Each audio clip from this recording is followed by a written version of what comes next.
नमस्कार, मैं हूं विजयश्री और आप देख रहे हैं नुक्कड़ क्रॉनिकल्स। 5 राज्यों के विधानसभा चुनावों के नतीजों ने देश की राजनीति की दिशा बदल दी है। पश्चिम बंगाल में 15 साल बाद ममता बनर्जी का किला ढह गया। तमिलनाडु में 59 साल पुरानी द्रविड़ राजनीति को बड़ा झटका लगा और अभिनेता विजय की पार्टी टीवीके ने इतिहास रच दिया। असम में भाजपा ने लगातार तीसरी बार सत्ता हासिल कर अपना दबदबा कायम रखा। केरल में कांग्रेस की वापसी के साथ देश से लेफ्ट की आखिरी सरकार भी खत्म हो गई, जबकि पुडुचेरी में एन रंगास्वामी 5वीं बार मुख्यमंत्री बनने जा रहे हैं। इन चुनावों ने सिर्फ सरकारें नहीं बदली, बल्कि देश के राजनीतिक समीकरणों को भी पूरी तरह बदल दिया है। सबसे पहले बात पश्चिम बंगाल की। यहाँ भारतीय जनता पार्टी ने पहली बार सत्ता हासिल की है। भाजपा ने 293 में से 206 सीटें जीतकर करीब 70% का स्ट्राइक रेट हासिल किया। दूसरी तरफ तृणमूल कांग्रेस सिर्फ 81 सीटों पर सिमट गई। यह वही भाजपा है जो 10 साल पहले बंगाल में केवल 3 सीटों तक सीमित थी। अब सवाल सिर्फ जीत का नहीं, बल्कि उस राजनीतिक बदलाव का है जिसने ममता बनर्जी के 15 साल लंबे शासन का अंत कर दिया।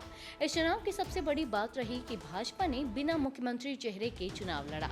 अब मुख्यमंत्री पद के लिए शुवेंदु अधिकारी, सुकांत मजूमदार, दिलीप घोष और समीक भट्टाचार्य जैसे नाम चर्चा में है। पार्टी किसी महिला चेहरे को भी मौका दे सकती है। भाजपा की जीत में प्रधानमंत्री नरेंद्र मोदी और गृहमंत्री अमित शाह की रणनीति बेहद अहम रही।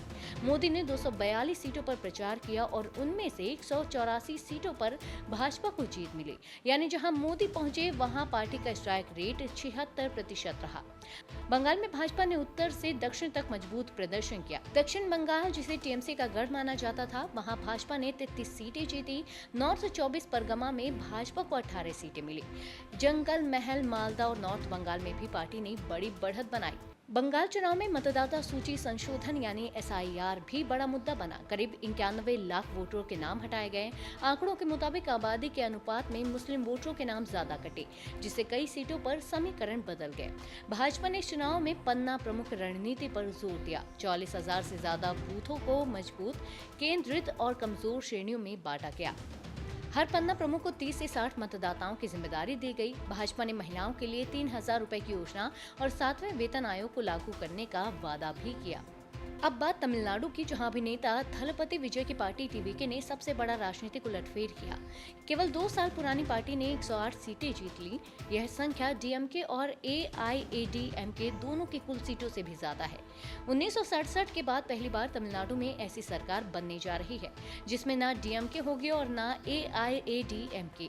डीएमके को 59 और AIADMK को 47 सीटें मिली। भाजपा का प्रदर्शन बेहद कमजोर रहा और पार्टी सिर्फ 1 सीट जीत सकी। सबसे बड़ा झटका मुख्यमंत्री MK स्टालिन को लगा, जो अपनी सीट 8,795 वोटों से हार गए। उनकी सरकार के 15 मंत्री भी चुनाव हार गए।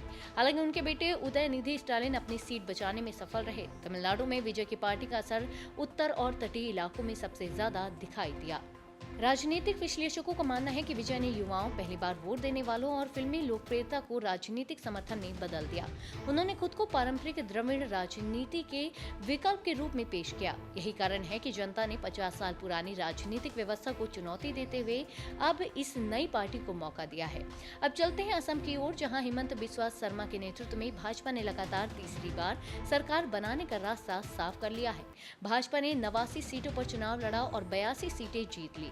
यानी पार्टी का स्ट्राइक रेट 92% से ज्यादा रहा, जो इन चुनावों में सबसे अधिक है। कांग्रेस 99 सीटों पर लड़कर केवल 19 सीटें जीत सकी। असम में भाजपा की जीत का सबसे बड़ा कारण अपर असम और बराक वैली में उसका क्लीन स्वीप रहा। पार्टी ने ट्राइबल इलाकों और बोडोलैंड टेरिटोरियल एरिया में भी मजबूत प्रदर्शन किया।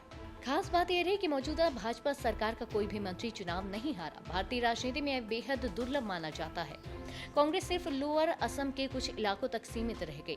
अब बात केरल की, जहां कांग्रेस ने 10 साल बाद सत्ता में वापसी की है। इस जीत के साथ देश में अब कहीं भी लेफ्ट की सरकार नहीं बची है। यह 5 दशकों में पहली बार हुआ है। हालांकि मुख्यमंत्री पिनाराई विजयन अपनी सीट जीतने में सफल रहे, लेकिन LDF को करारी हार का सामना करना पड़ा। केरल में कांग्रेस ने 114 सीटों पर चुनाव लड़कर 63 सीटें जीती और 55% से ज्यादा स्ट्राइक रेट हासिल किया। CPM केवल 26 सीटें जीत सकी। भाजपा को यहाँ सिर्फ 3 सीटों से संतोष करना पड़ा। LDF सरकार के 21 में से 13 मंत्री चुनाव हार गए। अब सबसे बड़ा सवाल यह है कि केरल का अगला मुख्यमंत्री कौन होगा। वीडी सतीशन, केसी वेणुगोपाल, रमेश चेन्नीथला और सनी जोसेफ मुख्यमंत्री पद की दौड़ में बताए जा रहे हैं।